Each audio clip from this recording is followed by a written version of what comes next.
Howdy YouTube. Welcome to the Morning Store. My name is AJ. Before we begin with today, the second part of my discussion with Julian Ramos, some housekeeping needs to be done. And this will sort of be a repetition of the first episode's housekeeping, but bear with me.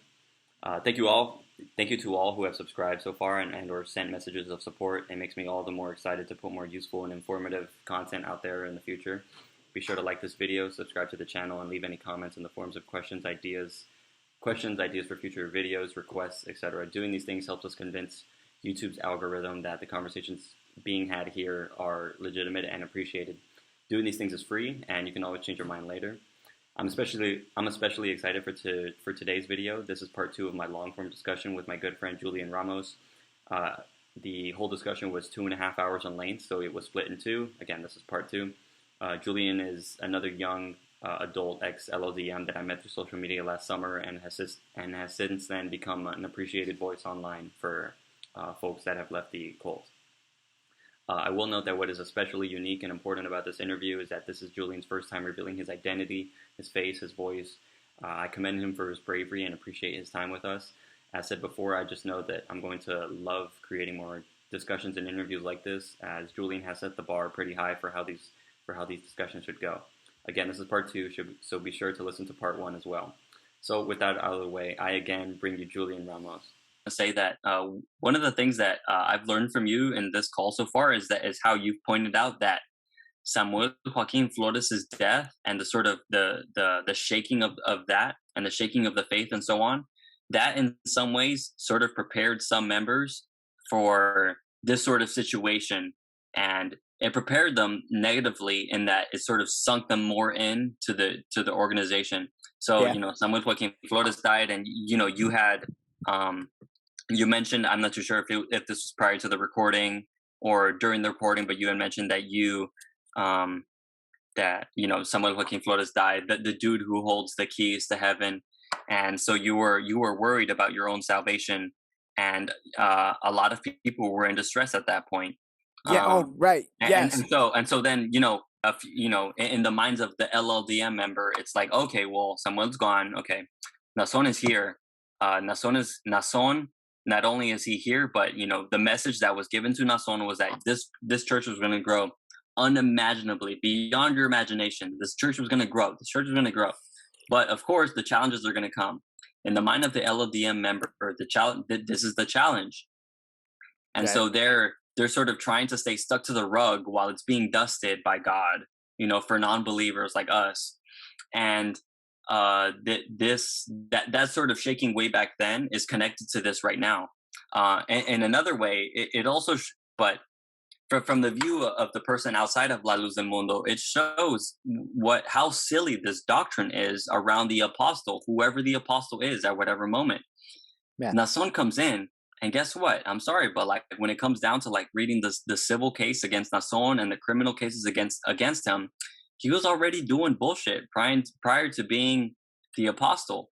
But when he becomes the apostle, he has this sort of doctrine that he's sort of insulated from criticism, that he starts doing horrible things to certain people within the organization, certain families, certain young underage women, overaged women, doesn't matter. He starts doing certain things. Yeah. And this is the sort of thing that you're pointing out, is that people need to just fucking break out of this echo chamber and think for themselves. Go read the transcript for yourself. Go read all the different names that are written in this transcript in all caps. It's hard to read. I've bought them. I fucking bought them. I fucking organized people to buy them. I've read them for myself. It's really painful. And I'm sorry, but go read all those things and tell me it's a conspiracy. Go fucking read all those things and tell me that all of those people are being paid off just to knock down some stupid little church that comes from Mexico. This is not a church that is full of 5 million people. First of all, I really want someone in the church to just show me that there's 5 million people there. That's so easy. Right. It has nothing to do with doctrine. That has nothing to do with the ideology. Just show me that there's 5 million people, and then literally that, I promise you, I will start to doubt why I even founded this channel. But that's not going to happen. I'm sorry. The lies start with the sort of religious dogmatism, the echo chambering, etc., around this man, around this family, around this doctrine, and this stupid fairy tale that came out of Guadalajara, Mexico, Right. that has been snowballing for so long, which is Right. really unique in its own way. One more thing, you were talking about talking to Jehovah's Witnesses and telling them to their face, "Hey, you're in the wrong church." The average La Luz del Mundo member can go to a person that is part of Scientology and tell them, "Hey, you're in the wrong church. Completely wrong. Every single thing. This, every single thing, all the way down. You are in the wrong church." La Luz del Mundo can say that to any member of Scientology in accordance to the view of the La Luz del Mundo member. I'm sorry, but if you detach another step from that, someone like you and I, we can look at both Scientology, we can look at La Luz del Mundo, we can look at Keith Raniere's Nexium, we can look at Jim Jones's The People's Church of God. I'm not too sure what the exact name is. Right. We can look at David Koresh and the Branch Davidians. We can look at Marshall Applewhite and Bonnie Nettles and Heaven's Gate, another California thing. We can, the person outside of all those organizations can look at all of them and think, you are all in a cult. You're all in your own little thing. Right. Yeah. So the La Luz del Mundo will say everyone's wrong. The Scientology person will say no, everyone's wrong. And right. Like, I'm sorry, but this sort of situation teaches us something about like human psychology and what it is like for us to be born into a certain environment where we are literally taught to not think outside of ourselves, to literally just think within the box that they put us in. They put us within a box of Nason Joaquin Garcia can talk to God. No one else on this planet can talk to God. And then it's like, okay, yeah, it's well, crazy. the dude's arrested. Can he fucking like tell God to just snap him out of the courtroom and then stun the world and be on CNN and be on MSNBC and be on PBS and be on the AP News and blah, blah, blah, and convert the whole world? Just like he says he's converting the whole jail in LA County Jail. It's just not happening. I'm sorry. Go on. I'm going on a rant. Go on. It's honestly like this members of La Luz del Mundo, if you think about it, throughout their whole lifespan of this organization, they've been abused, bro. Now that I see it, they've been abused mentally so bad. Like you're coming, like I wanted to mention this when I was I remember when Samuel Joaquin was still alive, and I hadn't received the Holy Spirit, right? And you can only get married, you can only present your babies, you can only do so many things because you need this man alive, right? He is the light switch for, if you're a member of the Luz del Mundo, he's the middleman. He's a light switch to your life, to your function of life, right? I remember, well, this is going to only members are going to understand this. If some of the audience that are not members of the LDM, they probably won't understand what I'm saying. But I remember, bro, when someone was very sick and I hadn't received the Holy Spirit, and I remember being at work crying. I was finding a corner where to go cry, bro, because I was crying. I was so afraid that if this man dies and I haven't received, that's one of the teachings for people who don't understand. If you don't receive the Holy Spirit with an LDM, you're going to hell. You can't enter heaven, right? Well, that's one of the teachings. So I hadn't received yet, right? So I'm thinking, shit, I haven't received. I'm gonna go to hell because this man's about to die, and I'm gonna go to hell. Not knowing that if I receive and he still dies, I'm still going to hell, because if this man dies, I'm still screwed. So it made no sense.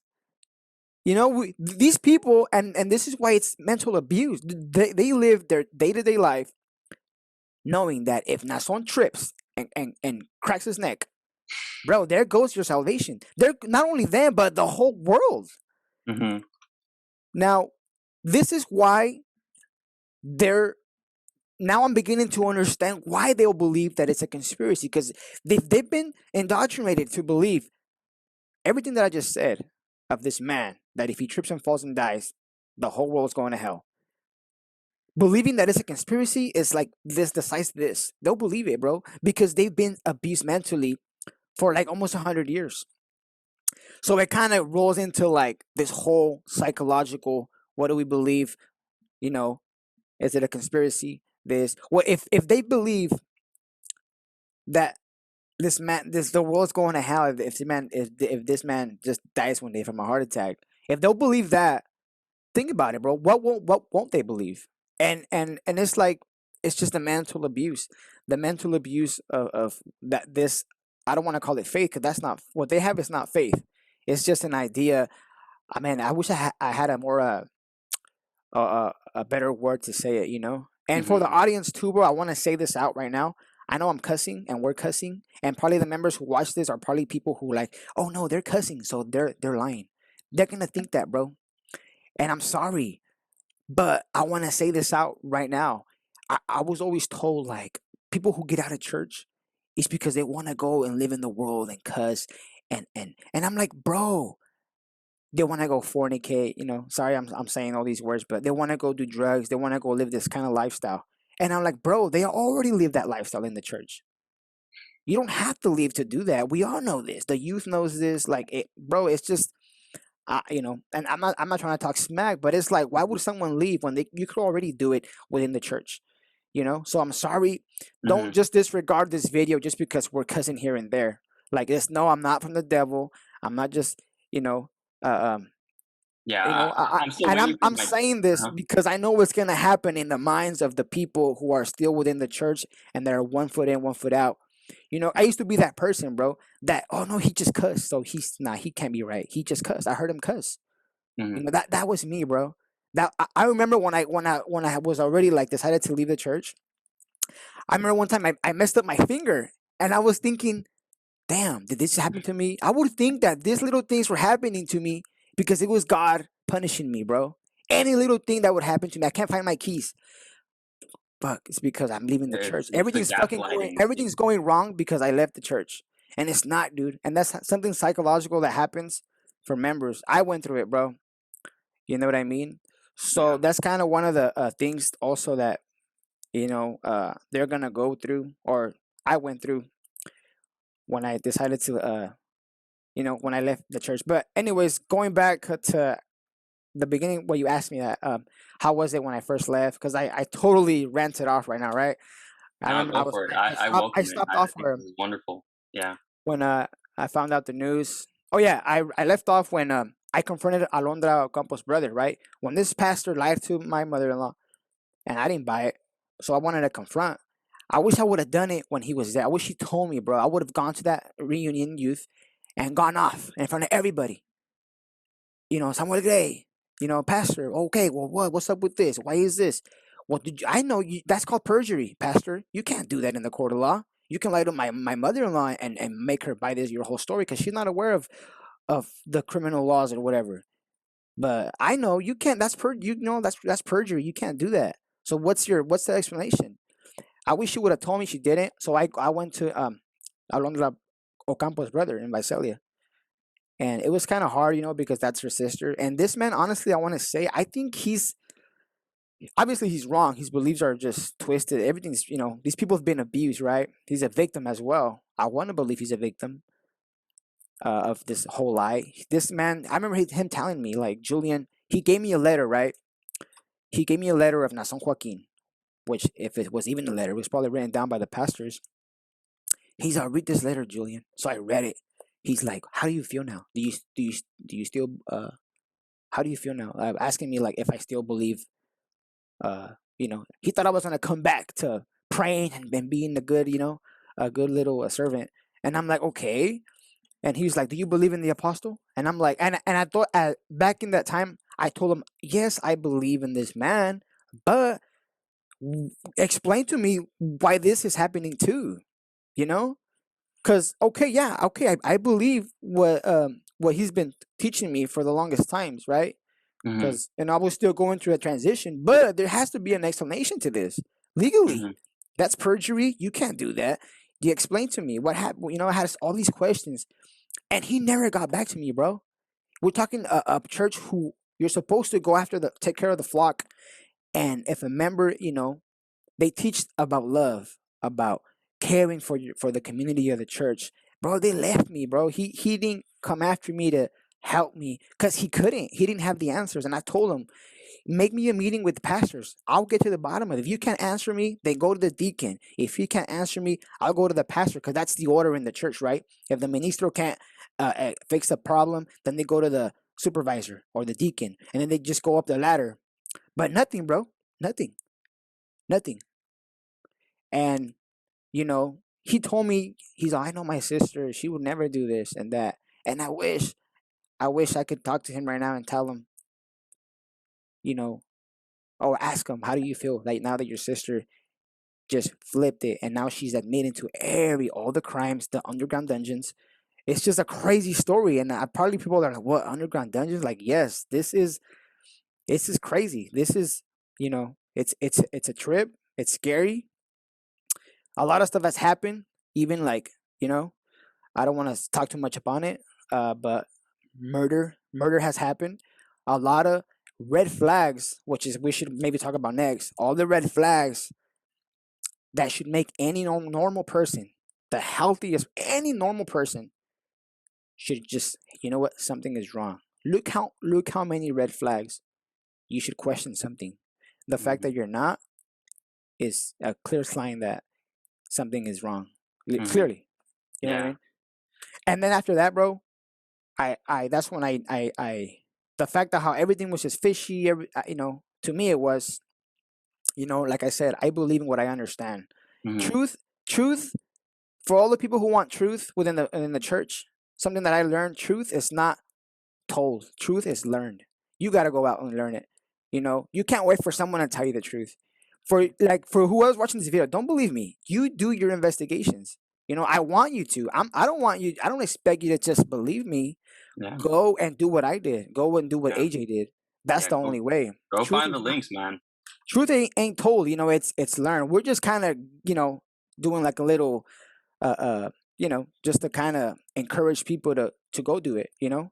But don't believe me. Go and look up the information for yourself. If the church really thinks we're wrong, fucking sue us. Like, I dare you. Like, go. Yeah. Like, I'm sorry, but hey, the number one speed bump is, hey, in my description, I'm gonna put the links. Go read for yourself. And I'm sorry, but that's like the number one buffer that you have to get over, is that the things informing me are the sort of reports and the sort of corroboration with evidence that is happening there.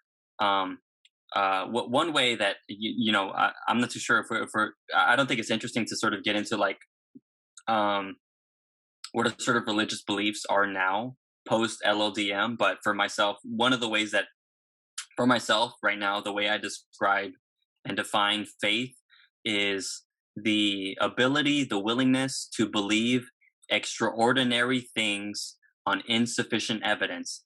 What does extraordinary mean? That that's a giant question. What does insufficient evidence mean? That's a giant question. I totally admit that, but that's how I want to boil it down. And I'm sorry, but when it comes to the average mind of the La Luz del Mundo member is like, you believe in these extraordinary things. You believe that Nason Joaquin Garcia is innocent. He's never done anything wrong. He's been perfect since he was born. Blah blah blah blah blah. He can speak to God. He can do this. He can do this. He can divert hurricanes, etc. Like, people know this. Yeah. Where is the evidence for this? Okay, fine. Not even that. How about show me the evidence now? Nason Joaquin Garcia, when you show up into whatever court meeting that you're gonna fucking bullshit your way into next, snap your fingers and disappear out of the courtroom like the man of God that you whine and say that you are every single Santa Cena, every single Sunday service, etc., etc., etc. Like, just do that. Like, it's so easy. It is so easy in the mind of the La Luz del Mundo member to prove that they are right. Yeah. If God is on their side, it is so easy. Well, prove it's easy. Do it. Shut me up. Shut us up right now. I would literally shut down my channel the moment that Nason Joaquin Garcia walks out of church and he's being held by the hands of every single jail member that he supposedly converted. It's not happening. God. Yeah. It's not happening. That's why I'm here. I'm so frustrated. We have to, like, this is why we and it's not even like you and I, at the start of the call, I said that you and I were spitting fire. It's not even like we're spitting fire. We're just talking. We're just talking like normal people. We're just, Yeah. We're just talking like normal people. And I'm sorry, but like any La Luzon member who could, who I could sit down and give them the homework of give them 10 hours of homework to learn about who Keith Raniere is and who Nexium is, they could become experts on why that organization, that dude, etc., that doctrine around the dude is bullshit. Apply that same sort of objectiveness to yourself and recognize that, hey, what you're in, what your family was in, what your grandparents were in, it's bullshit. It's really hard. It's really, really, It's really, hard, bro. Yeah, it's especially fucking because hard. But I'm sorry, but like, this is sort of one of the questions from earlier. Is just like there is an importance to the youth right now. There is a special importance that is placed upon the youth right now, who know what it is like to live in a globalized world, who know what it is like to have access to the internet and access to just information, abundance of information that they could not possibly get through their whole lives. But if you just learn how to like wade through it in the right way, you will learn that, hey, the information bubbles that not only are not only is your generation trying to be like inculcated in by La Luz del Mundo, but that your family was, but that your parents were in, that your grandparents were in. It's hard to. This is sort of contradictory and like an oxymoron to say, but it's really easy to find out how like how much of a thought bubble you're in. yeah, But at the same time, it's really hard to just climb out of that thought bubble. Yeah. you know, Mhm. one of the reasons why this organization, it's like you said, it's hard to get out, is because, one thing I realize is the only way this organization kind of grows is um, traditionally wise or inherited wise. And we see all the time when they have massive baptisms, it's really just a bunch of kids from members, and and from their children, and it's just so you talk to a child or someone, any youth, most likely they're like fifth, fourth, third generation down the line, and that's kind of what makes it harder for them to kind of just snap out of it. Or that's why we hear so much that a lot of them are so scared, is because they're growing up, they were born in an era where, you know the roots of this organization was, it was like the perfect timing for this. A lot of the cults to, or especially this one back in, what, 1926, there Mhm. wasn't internet, or there wasn't all this, social media outlets where they can Mhm. just know the truth. Mhm. So now it's like, La Luz del Mundo has to really, I mean, I don't know, like either step up their game, or, you know what I mean, like, come on, it's just not hard. Like you say, it's not hard to look up all these resources, Mhm. but it is hard to get out because you're dealing with, your grandparents, and so much brainwashing, bro. Like everything that Decades, happens to you. literally stacked. Decades of brainwash. Yeah, Yeah. and then not only that, but their cousins are also from the church, all their uncles and their families, and their grandchildren. It's like just big old, like in Visalia, bro. Part of the whole members of the church is just one big ass family, because it ain't like a normal congregation where like they're different types of people, and they can leave when they want, and they were gone for like a month. Oh, why are they? In La Luz del Mundo, is like you're gone for a week, and you're looked at like the fucking devil that just came back because you were gone for a week. Like so much stuff that now that I look back on it, it was just so wrong, dude. It's wrong to be in that kind of environment. It's toxic, you know. Mhm. Um, One of the things. So yeah, I don't want to rant. I want to kind of just go in order, but Go I for it. do Go want ahead. to talk about red flags. Something Yeah, that, go for it. I want. We should talk about red flags because I know a lot of people, a lot of members, anyone can relate to that. You can't. That's something undeniable. Everyone knows that there's so many red flags within what's going on with La Luz del Mundo. We mentioned some of them. The fact that he admitted to, what he's admitting to. He's admitted to even saying that he did what he did because he didn't know their ages. Yeah, Like, there's, that came sort of after the August yeah, 2019 that's more like more into, concession that, hey, I had sex with Jane Doe 5. It's extramarital, but it was consensual. It's not rape.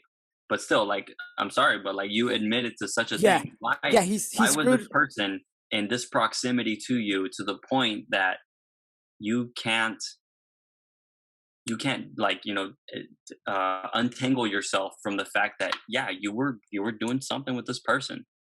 Yeah, legally, Mhm, like let's say that was his only charge, mhm, and the judge believed him. Okay, you didn't rape her. It was just consensual. This man is honorable, innocent. La Luz del Mundo would blast that. He would say, Nason Joaquin, honorable, innocent.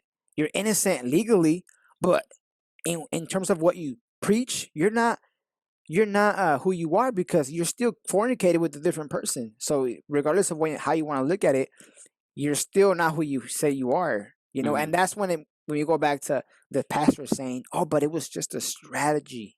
Okay, so the strategy is lying. It's still, you know, it's just a big old. You just can't cover a lie with more lies. It goes back down to the domino effect of lies, lies, lies, and it's just a one big ass lie. But anyways, mhm. so Yeah. that's one of the red flags, right? Also, a red flag is that we have a fugitive. That's a big red flag. I remember thinking, when is she gonna come up to the court and just tell the judge, "Hey, I'm here. Hey, here's my phone. Hey, I'm Here, here. go through it. I'm not guilty. I don't know what you're talking about. I'm right here." Like, I was taught to listen to the authorities. Now this man taught me this, to show up to court and give my face, and here I am. No, the complete opposite. She's gone. I'm pretty sure she knows they're looking for her, right? And then I look into this woman, right? And I'm doing my research, and I see pictures of her. I find out who this woman is, who her partner is. Her partner is I'm forgetting his name. I Yeah, I think I forget have his name too. but his partner, or her husband. I heard stories. Now this, I don't know if it's true, but they were saying that Mhm, he was uh I guess he liked men. He mhm, was, but anyways, well, her husband, or her partner, is also a member of the church, and he is uh friends with Israel Zamora, which is he's what's it called? He's what is in the political side of the Guadalajara. He's got political ties. Israel Zamora. Yeah, I'm pretty sure you know him.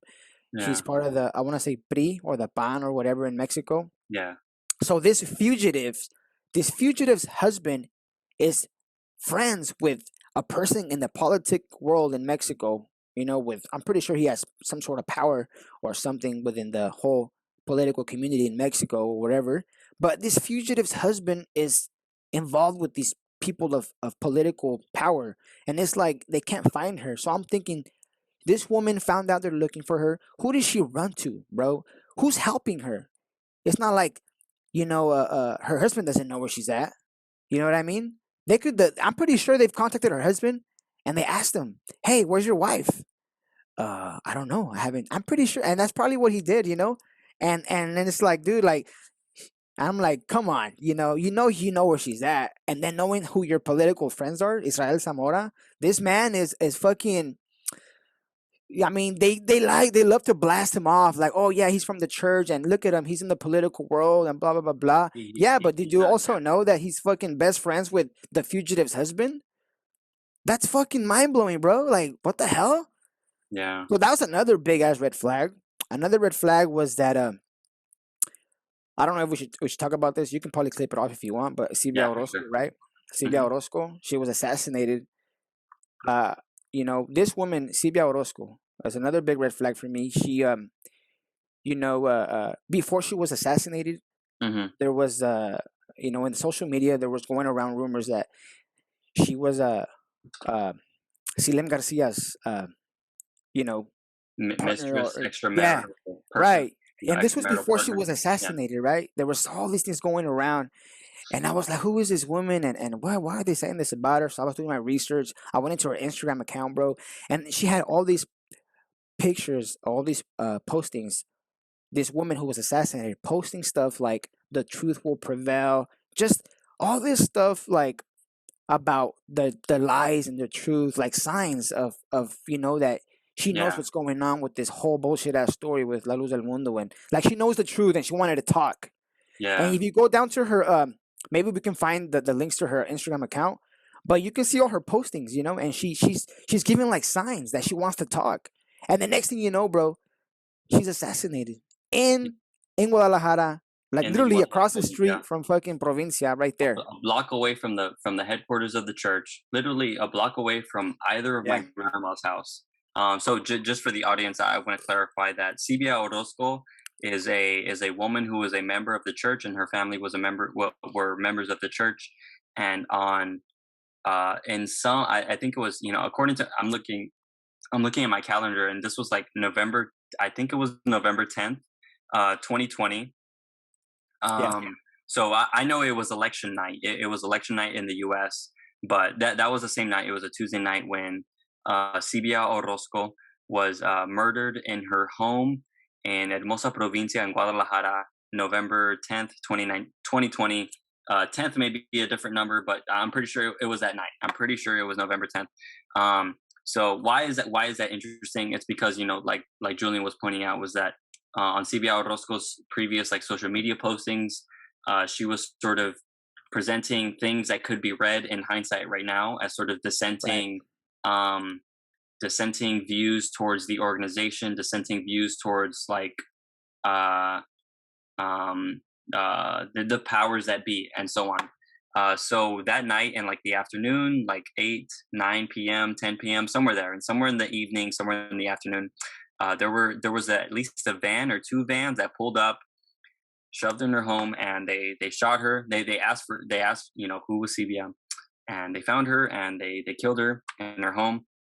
I hate to say this, I've seen pictures of her body, and it's just not nice, and it's very mysterious, and it's significant, one, because this is a murder that happens in the Hermosa Provincia, which is kind of like Disney World. It's like, do you remember a handful of years ago when there was a murder in Disney World, and people were like, oh my God, there's a murder in Disney World, or something like that? It's sort of the same thing in Hermosa Provincia. This is a sort of very insulated community where no crimes like that ever really happen. There's crimes of like robbery and stuff, but never anything of someone having their home busted in and having an assassin and having a hitman come in to kill somebody. That never happens there, but that is the day that it happened. To add sort of further fuel to this sort of to the significance of that murder, there were rumors swirling around. I think I had heard them prior to the killing of Sibia Orozco, but they became especially pronounced that day. One of the sort of rumors coming around, which I just basically believe at this point, is that Sibia Orozco was a mistress, an extramarital partner to Silem Garcia, who was a spokesperson of the church, and was that since the start of the arrest, but only recently, within the past week or month, he is no longer a spokesperson. But actually, it gets complicated. But the thing is that's important because it was believed that this woman was likely informing the prosecutors in California about certain information, and one way or another, the higher ups within the organization found out. And this is the theory. I'm not alleging this, but this is the theory, and I pretty much believe it, is that the higher ups in the organization, or at least one person in the organization, organized for this person to be killed within their own home, in front of their own innocent children and mother, etc. In front of the happiest place on earth. That's a giant red flag. Yeah, go on. And just to say this, for those who are like, maybe, okay, just think about this though. You have the happiest place on earth, Hermosa Provincia, el gozo de toda la tierra, right? And you have this woman who's just a woman, bro. Like, who would want to kill her, assassinate her? What did she do? You right? What did this woman do? A member of this church, right? In front of the happiest place on earth. Just think about those things. Let's not say, okay, let's not blame it on this organization. Let's not blame that for a second. Then let's just go and think about it as a normal human being, as a detective, right? Who would want to kill? What did this woman do that a person had to go in her home in broad daylight and kill it, make sure she's dead, right? In front of the happiest place on earth, Hermosa Provincia, you know? What did she do? Like, this was clearly a hit, bro. This was clearly a hit. She did something, or she was doing something, or she was going to do something that they had her killed. because it was clearly an assassin. You know, it was clearly execution or however you want to put it. But the point is that she did something, and that's what makes me believe that it Mm-hmm. was. You know what I mean? The like you said, the people in charge, the leaders of this, Mm-hmm. and it's just like that's what makes me, you know, as a detective wise, as a person who would, you know, just be a detective, just think about it. And as I was going through this whole thing, you know, there were so many rumors before she even got murdered that, you know, that was affecting the view of Silem Garcia. You know what I mean? And this whole thing's going on, boom, boom, boom, boom, boom, and then boom, she just killed, murdered. And Yeah. then the place, the place that she was, the fact that it was in daylight, it's like, bro, they needed her. Someone needed her dead, and it's just a big, like you said, a big red flag, a big Uh, red flag. I want to add some more details, which I think are pretty much confirmed. I'm not going to personally. I'm not going to do the digging for this material, for the sort of evidence that I'm about to say, for these sorts of points that I'm about to say. But you've probably heard this, and you can, you know, challenge me on this. But I believe, um, didn't Sibia, wasn't it confirmed that Sibia had a tattoo on her sort of forearm or something of Yeah, Silem Garcia's name? You know, Silem in like cursive. yeah, Have you yeah. heard of this? Yeah, I got those pictures too, and uh, there's evidence out there that we don't have, that I haven't seen, but I've seen some, and I've seen, you know, that I saw the tattoo, I saw the pictures Hmm. of her body, you know, and I saw the tattoo, and you know, it's just So you know, I went through her page just to see because she had a child, and there's, you know, there's also people that literally say, you know, and it's probably one, and I'm pretty sure a lot of members know within the Hermosa Provincia that she has a child with Silem Garcia, and she does in fact have a child. She has a baby, and I went through her whole page trying to see like her whole, you know, her whole just kind of see who.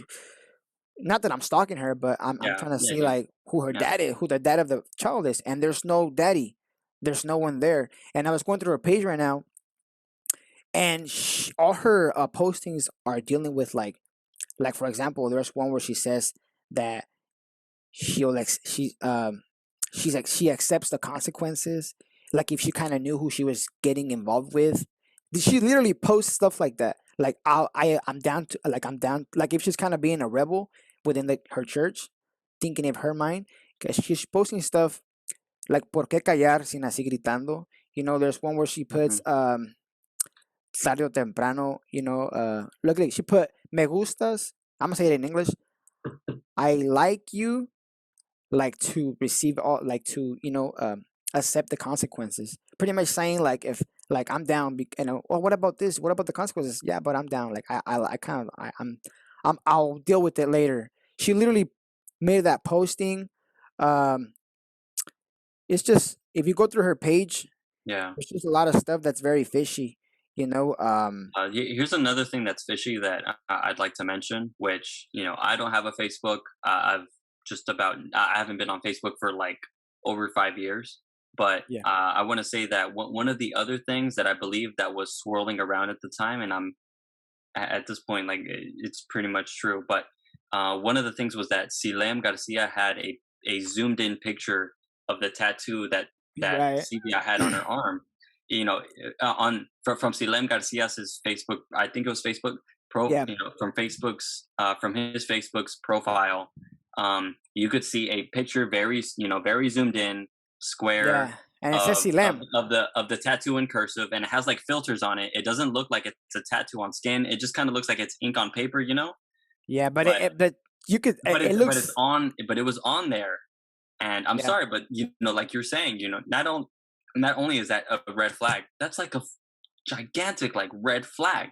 Right. Like something like something fishy is happening here. Look Was what's, happening there. I want to just say this. I'm on her CBI's account right now. She Hmm. posted this on October 24th, 2020. I think right before she was murdered, right? Yeah. And she put, I don't know if the viewers can see, No, it's really like very glary on blurry. the side. But okay, yeah, I can read it now. Tarde o temprano todo se sabe, and it's in quotes. And then look Uh, at her caption. Sooner or later, everything will be known. Yeah, that's in And look quotes. at her caption. She put, "Oh well, ni modo." You know what I mean? Yeah, her caption is in English. Her caption is "ni modo," which means "oh well." This is Yeah. October 24th, 2020, which is like a week or two prior to So her. so what I like to put my mind into her shoes and like what is she talking about or like tarde o temprano, I mean sooner or later, hey, everyone's gonna know what? And then she puts, oh well. Like I feel like this woman knowing that Silem had a, and I'm not saying this is truth, but I'm just trying to put A and B together. Like she Yeah. was unhappy with her relation status because she can't be with a man who has who has a view of the church with his own wife already, and she can't. She knows that it's not a marriage possible within the church because obviously, come on, you're talking about the spokesman of the spokesman of the church. How would he look, right? Hmm. So she knows she can't be with this man, and that brings us back to her other post, meaning I'm dealing to accept the consequences. That was her other post, right? So Hmm. I'm thinking all her posts have to do with like the reality of what she was going through, knowing Yeah. that she wasn't happy with her relation status, and she just wanted a way out. She wanted to say what was going on, and her way of, sometimes as us as human beings, we tend to like, that's what social media is about, right? We will post a quote to kind of express ourselves, what we're going through. You know what I'm saying? And Yeah. she, But you can see mhm. all these, when someone puts like quotes, it's kind of because you can relate to it. So she was putting all these quotes right before she was murdered, stuff that obviously she can relate to, or else you're not posting something, right? Just to post it. And she's posting something like, sooner or later, the truth will be known. And then she puts, oh well, like kind of like, Mhm. Silem, you don't want to be with me, then hey, I'm gonna talk. I'm gonna say what I have to say. The truth has to be known because I'm not happy. You know Mhm. what I mean? And that's kind of us as humans. We always kind of do this. We kind of just want to just be happy, right? Yeah. So, so Now, here's another thing. Like, there are so many. I'm gonna call them memes, or there's so many sort of stock memes that La Luz del Mundo fanatics can post on their social media. Like those are out there in abundance. You know, the pictures of like a nice like quote on a nice navy blue background, a quote by like Nason Joaquin. Those are out there. Like she could have just been posting that all day long, like a normal right, member, but she yeah, wasn't. She was sort of, for lack of a better term, she was sort of subtweeting. yeah, And right now, and when a certain thing like this happens, which is major and cannot be understated, when that sort of thing happens, like it's only reasonable for us to sort of go back into those, to sort of read back in hindsight into those posts and recognize that this person was probably knew something, and they and the mysterious extreme way in which they were offed. um it should lead any reasonable person to believe that, yeah, that's not a coincidence. yeah. So just in a nutshell, somebody needed her killed. There's a reason why, we just don't know it. I mean, I don't know it, but someone wanted her killed, so they literally murdered her in front of the happiest place on earth. And all of a sudden it just happened, and no one wants to talk about it, no one wants to question it. Just Hmm. just shut up and just receive orders, honorable, honorable. And it's just like, what? Like, come on, dude. you know um so yeah, but that's another red flag, right? Another red flag for me was, Yeah. Yeah. you know uh the fact that I dived a little bit in, and I don't judge them, I don't judge anyone. I'm not here to do that, but I am gonna judge what I've been taught. Pray for the apostle, but also pray for his holy family. They work so hard.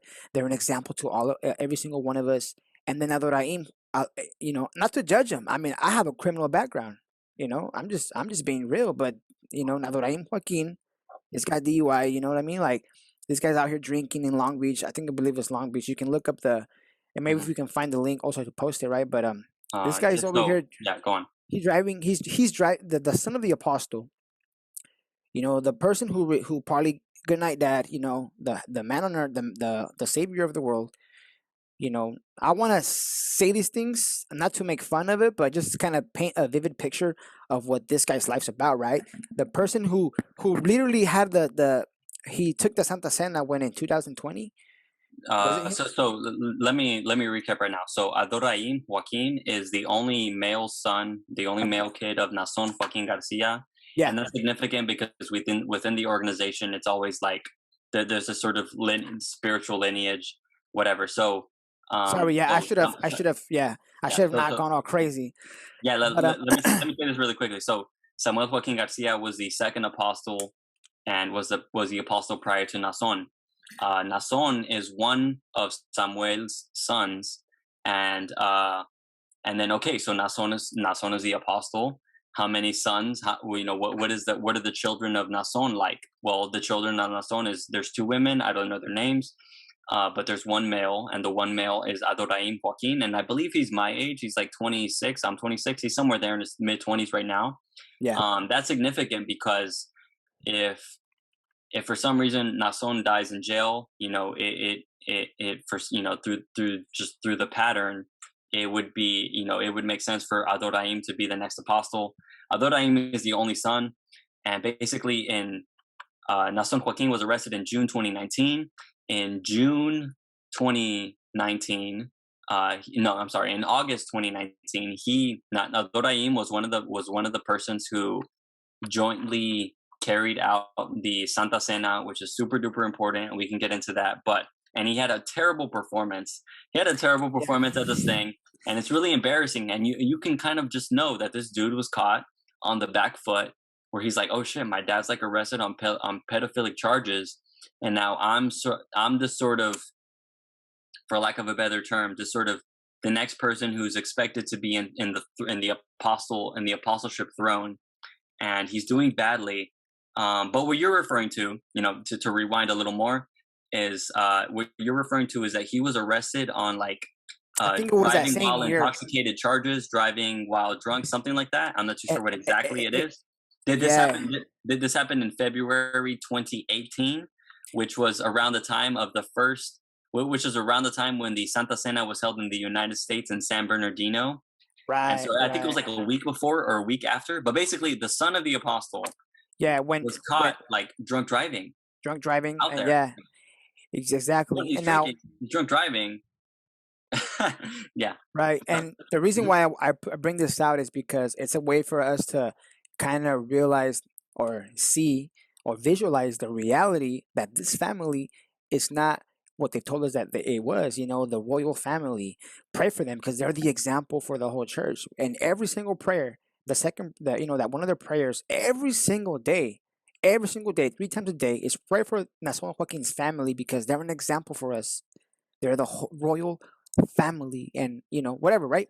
So in my eyes, I'm like, okay, Adoraim Joaquin, which is the son of the apostle, you know, he's been around all these high end, you know, pastors, and you know, even I'm assuming he was around children of the pastors. You don't just hang out with, you know, the local member, which maybe he did, but you know, who's gonna be around his dad, Nason Joaquin, the apostle? Pastors. And then, you know, pastors have children. So I'm trying to just paint the picture of who did Adoraim hang out with? What was his life like being his son, you know, and being told he's one of the royal members of the family. And you know, I'm assuming this guy or this kid grew up with high end standards, high you know, just very good influence. You know, talking. Come on, you're the grandson of the apostle, and now you're the son of the apostle, and yet you're over here drinking and driving, bro. Like, how did you end up doing that? That's just kind of like, and it just breaks it down to me like this dude is not, this family is not, it never was, you know. Maybe in, you know, and a member just sees him with the tie and he's walking with his dad, and but bro, like, you don't know what he's doing. We don't know what he's doing on the weekend. This guy has the DUI. This guy's drinking and driving, and it's like he's a normal guy. And I'm not trying to for the audience, I'm not trying to judge him. I'm not like, hey, now that I see him as a normal being, yeah, like, it's completely normal. It happens. You know, it's happened to me. It happens to a bunch of people.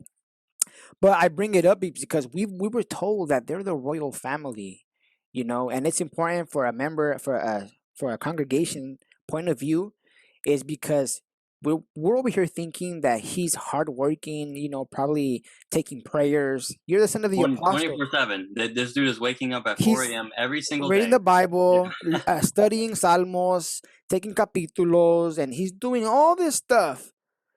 And yet, no, you're not, dude. You're not. You're living your life.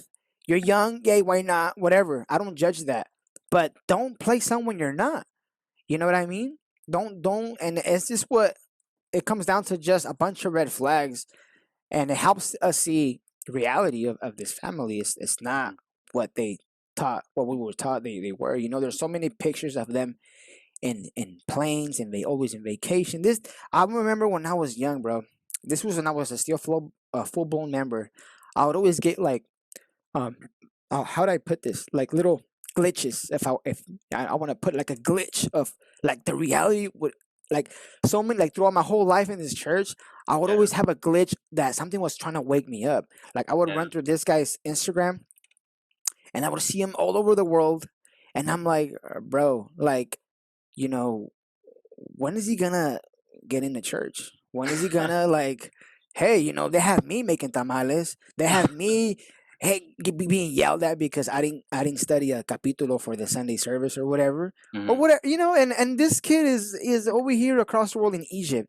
He's over here having, you know, a blast, and I'm like, why aren't we? You know, it just doesn't make sense. And you know, I would always tell myself, well, he probably just taking a break. This guy works so hard, bro. It's just, you know, and it goes back down to the abuse of this idea of which they call faith, because they're not allowed to think bad about them, and it's not thinking bad. It's just they've been taught that they're a royal. They've, you know, that they repeat it, that we just end up believing it. We ended up just like, we don't even Being. question it or nothing, you know. So Mhm. that's kind of a red flag too, that helps people break, kind of start to go into reality, kind of slowly wake up and see this family for who they really are. You know what I mean? Yeah. It's just, you know. Oh, also, bro, like I've looked into within leaks of information within Facebook and stuff. What's Nason Joaquin's brother's name? There's Benjamin Joaquin, and There's there is Benjamin Joaquin, which he's been arrested too. I have a picture of his mugshot right here. yeah, Uh, I believe Benjamin is older than Nason, and his other brother is Uciel, and I believe Uciel. those are the only males with There's that one are. guy, dude. There's Mhm. one of his brothers. I think his name Yeah, Atlai Joaquin. yeah, there's also Alai Joaquin also. This Atlai Joaquin, he has literally legal problems. He's also being they're looking for him. I don't know what church it was, but he committed some type of also being involved with a minor. Um, from what I I'm not understand, I've aware seen of the, yeah. I have to look for the papers where it shows their like legal documentation where it shows that there's a warrant out for him or they're looking for him. that. Hmm. You know, there's that, and then there's like, I have the picture of Benjamin Joaquin's mugshot. He's with, I Yeah, think, I don't know if it's his daughter or his I wife. believe it's his wife. I'm not, so I won't confirm. I'm not. I don't know this off the top of my head, but I know there is a mugshot of Benjamin Joaquin Yeah, I have it and of his right here, wife, which dude. I don't know her name, but I believe I think the incident was that they got caught in some sort of fight, some sort of physical altercation. I'm not too sure, but again, the point is like, here's a Oh, dude who's found it. supposedly so close in proximity to the holiest man on the planet of the earth. How is he getting involved in this stuff? Oh, no, okay, what if he is getting involved in this stuff? How is it Yeah, that he is not, or the church is not communicating this to everyone else? and this is the royal, Hmm. guys. This is the royal family that sets the example for the church. You know, it's like, no, dude, stop lying, stop freaking lying, dude. Look at Also, I wanna talk about. I have so many pictures, bro. Like, Hmm. you know, the previous governor of Jalisco, Hermosa Provincia. Hmm. Right now it's the bald guy, but the previous guy was this man. I forgot his. I don't have his name, but he's been murdered, bro, within the last year also. He got Yeah, murdered, and he got murdered, bro. And it's this guy right here. Like it. This used to be the ex governor yeah. I think I Hermosa remember hearing Provincia. about this. Yeah, Yeah. he was murdered, and this guy is seen. He was involved in some. He's sitting next to the apostle in his house. You know, eating dinner, eating wherever Nason was. This guy was there, and you know, now this is going back to the political thing where Nason's involved. You know, come on, there's you know, there's a fugitive from the Luz del Mundo. She's on the run, and her husband is connected or best buddies with freaking Israel Zamora, who is in the political view, in the political role, which is a full-blown member of La Luz del Mundo. Here we have the ex-governor of Jalisco, right? And now he was murdered previously. Since Nason Joaquin has been arrested, so much red flag has been happening. This guy who have dinners with Nason Joaquin has been murdered. You know, there's this man who's scary looking, Nicolas Menchaca or whatever. He's right next to him, bro. He's an uncle of mine, Nicolas. Wow, that's crazy. He's right next to him. Yeah, he's like, also now the official spokesman of the church, but Silem Garcia has yet to tweet that, has yet to make that clear to everyone. Silem Garcia, you know, was at some point an official spokesman, and he's no longer that as of like a week or two ago. There was an announcement that came from the church, but Silem doesn't communicate that. And so, you know, there's a lot of entanglings, people. And this is, you know, this is the grander point that Julian is pointing out is like, red flags, bro. There's red flags for a reason, and recognize them like when you see them, like, and like really clamp onto them, and you'll find more. You'll find more. You know, I don't know who this guy is, and I never paid attention. I don't know if you can see it. No, it's really whitened out. Okay, now it's clearer on my. I don't know who this person is. This guy is I know, right? Nobody knows him, but yet these kind of people are bodyguards wherever Nason goes. If you look, I paid attention to the bodyguards of Nason Joaquin on all the, you know, pictures of Vereda Internacional. And I'm like, who are these members that are protecting this guy? How did they get that position? Nobody knows them. They're not ministros or nothing. They're just like regular people, and they have the weirdest look, bro. Like, look at this guy's look at his face, like looking at just whoever's walking down. You know, it's like, yeah, these people are like, who are they? Nobody knows them. Nicolas Menchaca is right there. Then you have obviously the ex-governor who's now dead. Nobody knows why. He was murdered. Yeah, it's just. That dude that you were showing me, he looks like Tim Curry. He looks like the dude who played It in the original like It movies from the 90s. Right. Look, here's he was also in Rocky Horror Picture Show. Yeah, you know, these people look kind of like sketchy, I guess. Is what you're saying. The fugitive. So this is Nason Joaquin, Sibia, the fugitive in the back, right? She's right here. That's Azalea Rangel Melendez in the background. This is Israel Zamora's son, right? Yeah. So this woman in the back, her husband is best friends with this guy's son, right? Because this guy's not in the political view no more. It's now this guy's son, Israel Zamora. Yeah. This guy's son, Israel Zamora. He's now in the political world, right? And then her husband is his son's best friend, and she's a fugitive, and nobody knows where she's at. We don't know who's helping her. I'm like, come on. And then, sure enough, there's you know, Silem Garcia right here, who says he does not know this lady at all. Yeah. And that's just, come on, guys. Like, you know. Come on, Julian, I really want to respect your time, and I like immensely.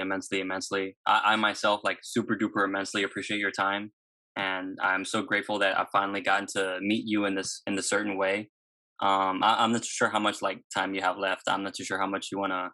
No, honestly, do you think we can sort of like transition into like conclusion, sort of closing thoughts? Yeah. Go on. And also, we can conclude it. And if you want to say, this is just episode 1. Is that what we can let the audience know? Like, we're gonna have more videos coming up, because for sure there's so much to talk about, bro. That you know, we just can't cover it all right now. So if you want to say that too, you know, that way that they can be ready to they can expect more videos coming out, because I'm down.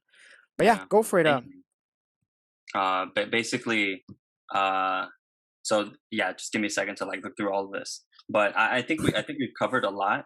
One thing I want to tell you, and I sort of want to tell the audience, and this may come as a surprise to you, and especially a surprise to you, and also a surprise to the audience also. But you earlier you mentioned how you had somehow sort of heard about how Moises about the 1997 incident. I don't know exactly too much of that in the way that I know about this recent incident, but going back to 1997, one of the main people that came out, and it wasn't just this person, but it was a number of people that came out against Samuel Joaquin Garcia, who was the apostle at the time, and sort of accused him of certain things through the media and other like information apparatuses. Did you know that Moises Padilla is like a first cousin of mine? I didn't learn this until like a year ago. So I think I had heard the name, or at least I remember in high school, like when I was trying to receive the Holy Spirit, I remember at one point reading the Wikipedia page of the church, reading the Wikipedia page of Samuel, whoever it was, and learning about some sort of 1997 incident of sexual abuse and whatnot. And back then I read it and I dismissed it and I never read it again. Yeah. But you know, this thing with Nason happens. And so, you know, the 1997 incident from like over 2 decades ago, like resurrects. And a year ago, I learned through someone that I pretty much trust at this point. This person has informed me that, Moises Padilla was a sort of not a direct family member of mine, but someone sort of a little bit indirect, close. Yeah. And again, this sort of goes to like the information siloing, the sort of echo chambering, etc., the dogmatism, etc. It's like a family member of my church came out trying to accuse the church of us, trying to accuse the leader of a certain thing, and to put it very succinctly, at some point, nothing happens in sort of the court of law in Mexico at that point. I'm not too sure of the exact things, but nothing really happens. But what does happen is that Moises Padilla is kidnapped for at least some time, for at least like a day, an afternoon. You know, he's kidnapped and he's stabbed over 60 times across his body, across his torso, on his back, etc. And that's crazy. This also ties to this whole to also the Sibia Orozco thing, where it's like, but when it, this sort of ties to that, in that, like, hey, when the church has been put under pressure in certain ways, violence somehow manifests somewhere against a certain person through certain means. And I'm not accusing the church of anything in any sort of way in regards to that, but hey, if you're just learning about this 2019 thing, you should learn about Sibia Orozco. And by the way, you should also learn about the 1997 thing, and you should also learn about Moises Padilla, right, and what happened to him. Like, yeah, it's crazy. It's scary. It's scary, but I appreciate you, like being you and I, like being here, and all the people that came before you and I, for setting the path, setting the field for us to just speak freely to the extent that we can here. And dude, I really appreciate this. I think you're just like fucking awesome. And I want to ask you now a question too, and you don't have to put this on the clip, but for sure. How is it? Now that you mentioned that Nicolas Menchaca is your uncle, how it's just, to me, that's crazy, that because this man he's really dramatic when he says his speeches, like, he's one of the guys that kind of, now that I look at it, like, I kind of laugh because he just like, and it's kind of like he's about a Super Saiyan or something. And like I just want to know, like how is it for you? How do you feel, like, the fact that this guy's your uncle? Like to you, like, I put myself in your shoes, like, you're probably like maybe around him, and the fact that this guy, because I know how it feels, or how it would feel, being next to someone really close to the so-called apostle. You always, even just a pastor, you would kind of feel like this, weird feeling. I don't know, because he was your uncle, or he's your uncle. So how was that for you? Like, how was that for you? So for me growing up, Oh, sorry.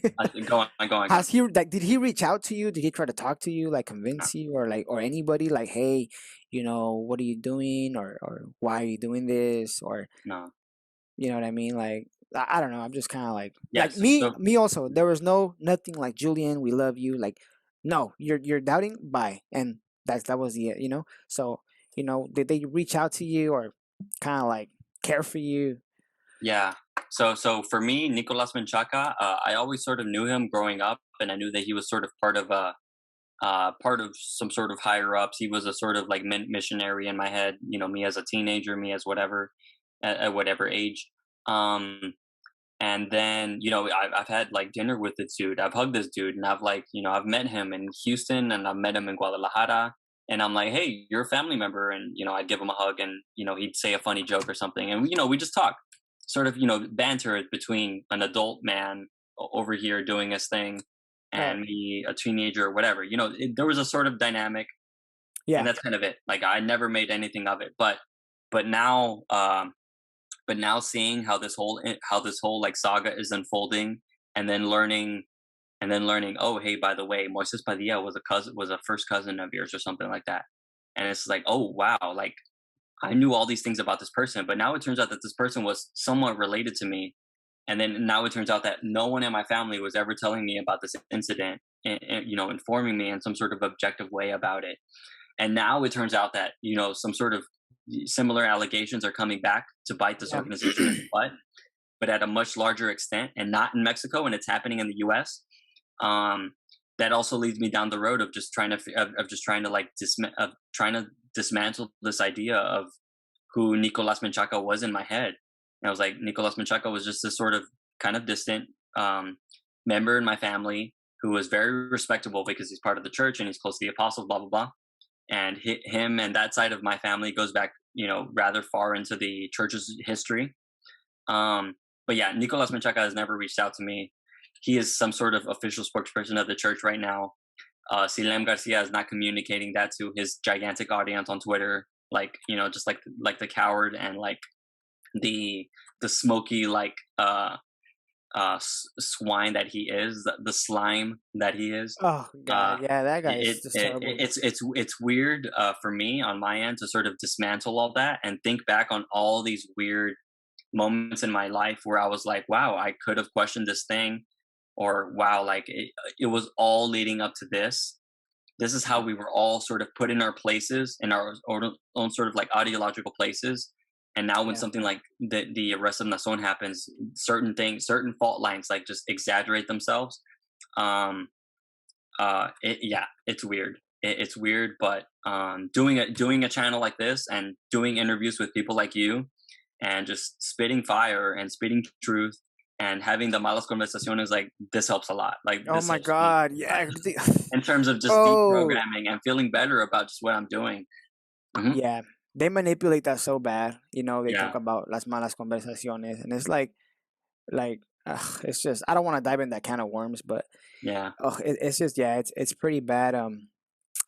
But yeah, man. Hopefully this video yeah. kind So of you can give some sort of closing thoughts if you'd like. okay. We can transition into that. Yeah, Mhm.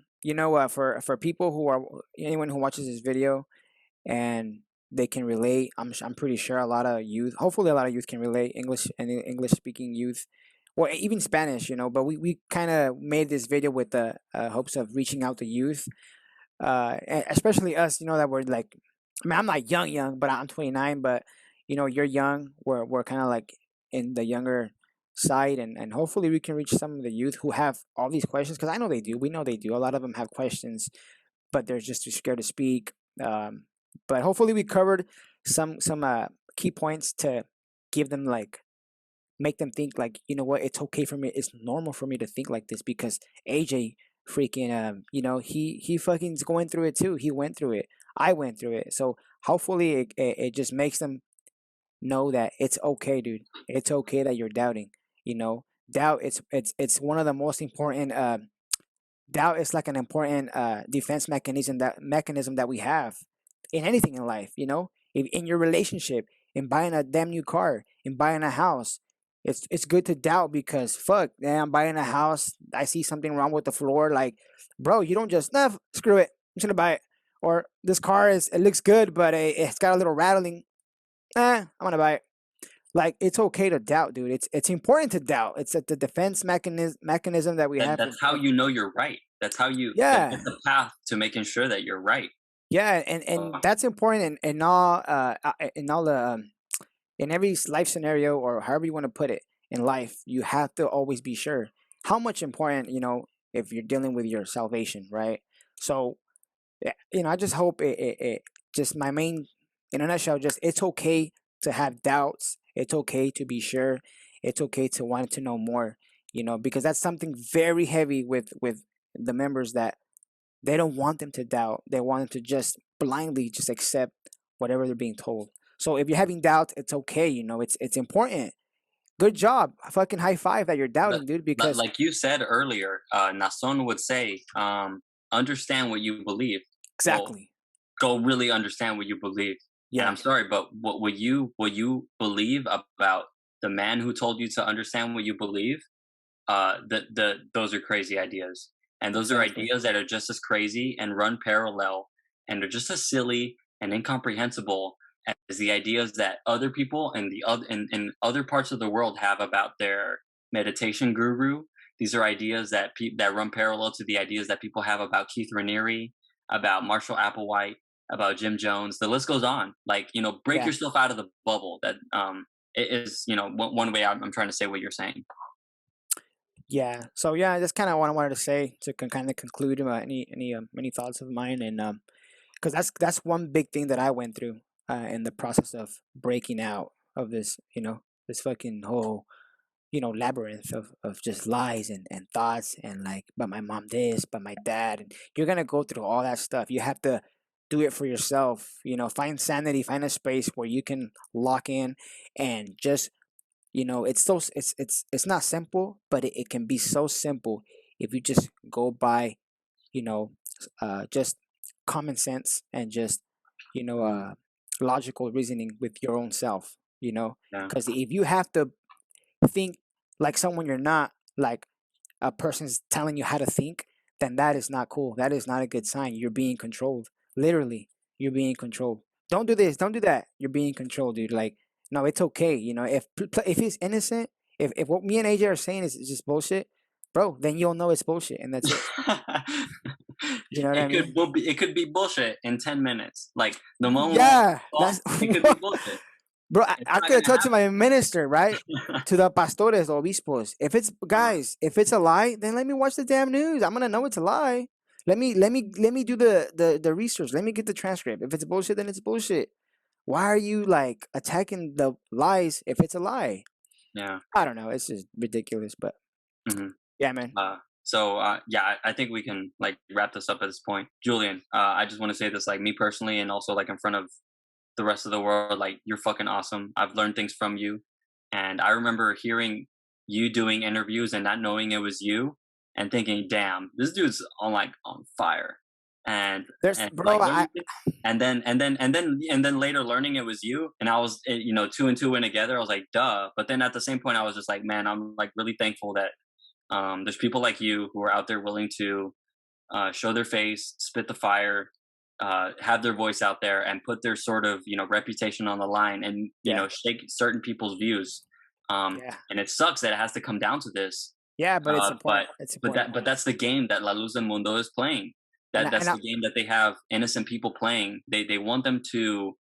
They have these innocent good people with poisoned with bad ideas about how to view their family relations, how to view their mental health, etc. And it sucks that it has to come down to something like this to happen. But I'm glad that you're down here in the trenches, I love it, bro. willing to do it, man. I love it, and I want to say this just at to for and just a common sense, and Nipsey Hussle. I don't know if you know Nipsey Hussle. He's a rapper, but he said something very Yeah, strong, he passed and away it's like a year or two ago, something like yeah. He said something, and I'm gonna kind of give it a twist because obviously what we're going through, but it was very powerful to me. And I'm gonna tell this is kind of what how I see it is, would you rather be at peace with this church and at war with yourself? Or would you rather be at peace with yourself and at war with this fucking lie? I'd rather be at war with this lie because it's bullshit, bro. I'm not gonna be sucking this lie and be at war with myself. Be at, psychologically, obviously, be, constantly being like all these lies and always thinking about it and blah blah blah blah, blah and just sucking it up, and just be just a fucking ignorant person, just be a robot and just do what they tell me to do, just so that the church can be happy, just so that no, like, do it for yourself, bro.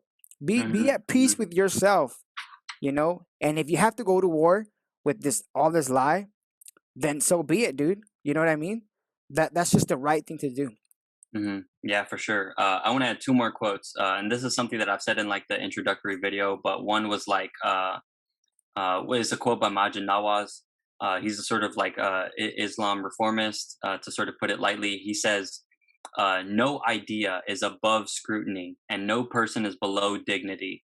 I say that because like every every single person that we encounter and that we speak to right now, we approach them with all the dignity and all the love that we have towards them because we grew up around them. We recognize the honorability and the innocence within them, within the, whatever California church that you grew up in. And I recognize that within the Houston church that I grew up with, the Guadalajara people, etc. But these are good people, good, honest, good, innocent, honorable people who are unfortunately entangled in bad ideas.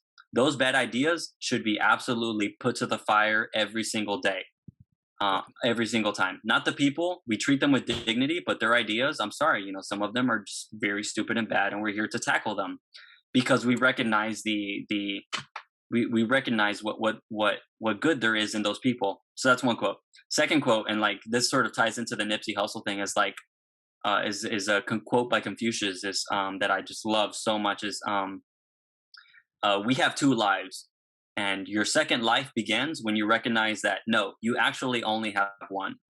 And I'm sorry, but when your gut feeling pumps up and you recognize a red flag that Julian was pointing out, like listen to yourself. And like this is a call to action. When the Jane Does did what they had to do, that was a gigantic call to action, and we're here to just, hit the iron while it's hot. Exactly. Mm. Yeah, it's always good to just double check. In other words, even when I work, I'm a truck driver now. I'm a truck driver, and it's a big old sign on my fucking window and it says, when I'm backing up and I can't see, my window has a sticker and it says